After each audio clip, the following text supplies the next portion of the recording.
Welcome back. Vice President-elect J.D. Vance revealed in a now deleted X post that the Trump team is interviewing candidates to possibly replace FBI Director Christopher Wray. Some names being considered to replace Wray are former Michigan Congressman Mike Rogers and former national security official Kash Patel. Joining me now is Ohio Congressman Jim Jordan. He is the chairman of the House Judiciary Committee and the subcommittee on the weaponization of the federal government. He's also a member of the House Oversight Committee. Mr. Chairman, thank you so much for being here this morning. Great to see you. You bet. Who do you want to see in charge of the FBI? Someone who's not going to be using the agency to be, to be weaponized against the American people. I mean, I want someone running the Justice Department, someone running the FBI, who's not going to say, oh, we're going to go investigate moms and dads at school board meetings. I want someone running the Justice Department, the FBI, who's not going to have a memorandum from the Richmond field office, as an example, where they said if you're a pro-life Catholic, you're an extremist and you need to be investigated. So I want someone who's actually going to focus on solving crimes. Maria, how about this? Why don't we know who planted the pipe bombs on January 6th? Why don't we know who leaked the Dobbs opinion? And why don't we know who put cocaine at the White House? Maybe they should focus on that instead of the politics. So I want people who are going to focus on finding out answers to crime and not doing this weaponization against we the people. Well, it's just so upsetting when you see how much weaponization there have been. And you can go back to the Russia collusion hoax where, Hillary Clinton comes out with this lie that her opponent, Donald Trump, colluded with Russia. And then it goes viral across the world because she pushes it through the FBI, the CIA, and they were all but willing, to just go along with it and mislead the American people. How did this start? How come so many agencies are so politicized? Yeah. I mean, FBI, CIA, Department of Homeland Security, IRS, the list is long. Well, I think there's just this mindset throughout government. We saw it yesterday in a hearing where we learned about FEMA said, oh, when you're out supposedly serving the very people you're supposed to serve, skip over the homes that have a Trump sign in their yard, for goodness sake. So that's a textbook example of government being weaponized for political reasons. So I think it's all politics. Started with James Comey. Remember James Comey, the first few weeks of the President Trump's first administration, he sets up Michael Flynn. And then he later bragged about how he did it, didn't consult the White House counsel, just set up Michael Flynn. The result was Michael Flynn gets let go from the White House, leaves the White House. But that's the kind of political mindset, whether it's Clapper, whether it's Brennan, whether it was Jim Comey, all those guys rallied around this crazy Russia collusion story for politics because they didn't like President Trump. They didn't like the fact that he was going to come in there and do what he said he was going to do and fight for the American people. So disturbing. Meanwhile, cabinet nominees are going to begin meeting with senators on Capitol Hill this week. They're trying to ensure that these nominees get confirmed. Vice President-elect J.D. Vance says he's going to be escorting Matt Gaetz to the meetings. And Trump says he will not reconsider Gaetz' Attorney General nomination. What do you think about Matt Gaetz? Do you think he's going to get through the Senate confirmation and get confirmed as our next Attorney General? What I know about Matt Gaetz is he served on our committee as one of the most talented members of Congress. I mean, your viewers know this. If you watch Matt Gaetz in a cross-examination in committee, one of the most talented guys I've ever seen. Yeah, you better be ready.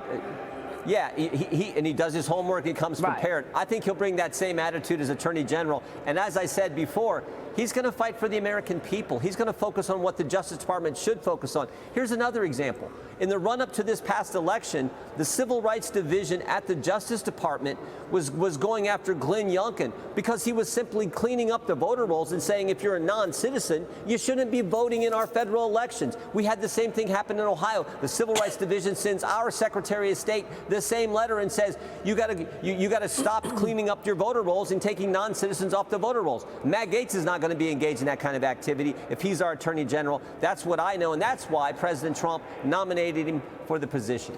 How disturbing. Okay, let's get back to the FEMA hearing yesterday. FEMA Director Criswell testifying before the House Oversight Committee saying that she will request an Inspector General investigation into a FEMA official instructing relief workers to skip hurricane-impacted homes if they displayed Trump campaign signs. So, Mr. Chairman, you got a chance to grill Criswell, and we want to show a clip of it. Watch this.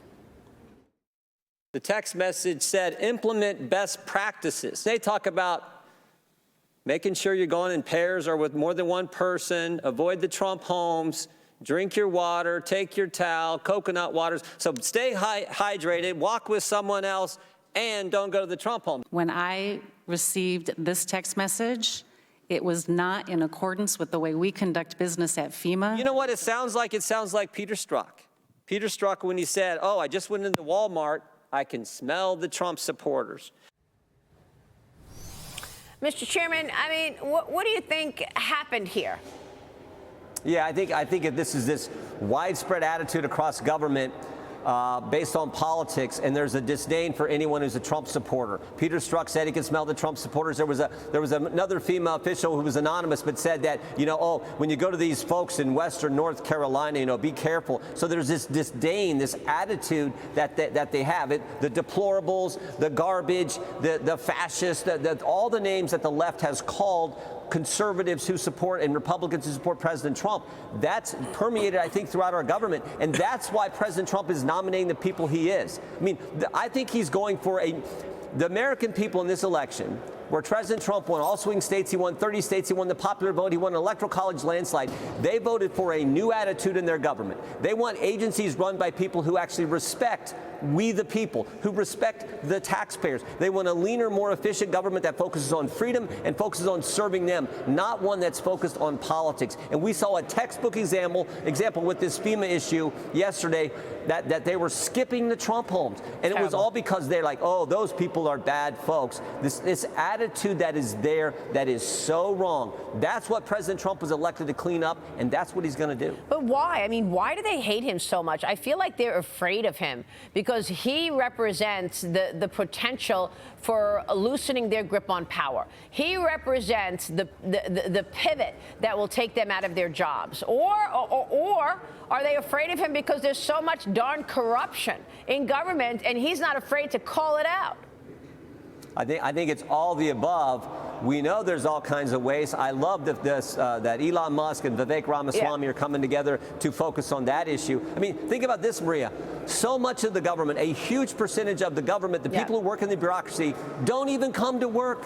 They all work remote. The folks I get the privilege of representing in the 4th District of Ohio, they got to get up and go to work. But the folks in the government, they get to stay home and do it on the computer. For goodness sake, that's just wrong. That is just so wrong. Vivek told me the same thing Vivek Ramaswamy told me on Sunday. But real quick before you go, Manhattan DA Alvin Bragg agreeing to not end, but just delay the sentencing of President-elect Trump in his New York criminal case. Bragg claims he's refusing to drop the charges, so he's pushing to postpone the sentencing until January 2029, after Trump is out of the White House. Congressman, you've investigated whether the Justice Department coordinated with Bragg on the Trump prosecution. I mean, what is he going to do? Hold this over Trump's head while he's running the country? Well, that's what he wants to do. Hopefully this judge, now I mean, who knows with this judge, Rashawn, but who knows? But hopefully they're going to say, this has got to go away. Everyone knows it's got to go away. The case in Georgia with Fonnie Willis is crazy. Jack Smith has already said his 2 cases are gone. This one should be the same. That just makes sense. It's the right way to do it. It's the just way to do it. But Alvin Bragg, I guess for political reasons, wants to hold this out there for the next 5 years, for goodness sake. That is ridiculous, and the country knows it. I hope it goes away. All right, Congressman, great to see you this morning. Thanks so much. You bet. Chairman Jim Jordan in D.C. Stay with us. We'll be right back.